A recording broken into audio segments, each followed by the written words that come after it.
আপনারা কি জানেন ডিসেম্বর মাসে আমি এই ঝাল ঝাল টক টক কাঁকড়াটা রান্না করেছিলাম।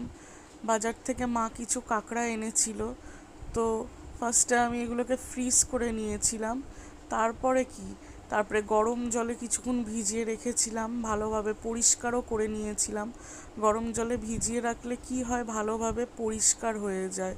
তারপরে আমি তো এক্সপার্ট না কাঁকড়া পরিষ্কার করাতে, তো মা এগুলো হেল্প করেছিল।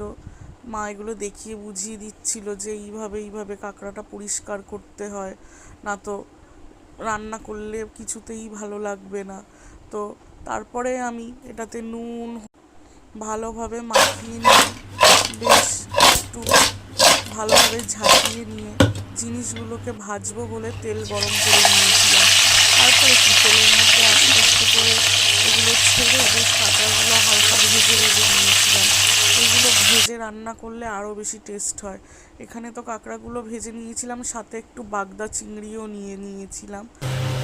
তারপরে ব্যাস ওই তেলের মধ্যে জিরে, তেজপাতা, শুকনো লঙ্কা, গোটা গরম মশলা ফোড়নে দিয়ে দিলাম একটু পেঁয়াজটা একটু লাল লাল হয়ে এলে এইবারে হচ্ছে মশলা কষিয়ে নেওয়ার পরে পেঁয়াজটা নিশ্চয়ই ভালোভাবে ভেজে নেবেন।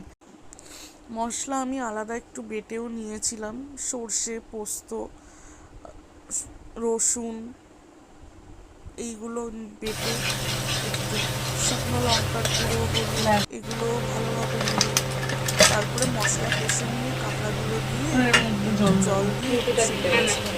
অবশ্যই আমি এই রান্নাটাতে তেঁতুলের জল ইউজ করে থাকি, তো এরকম ধরনের রান্নাতে তো আপনারাও তাই করবেন।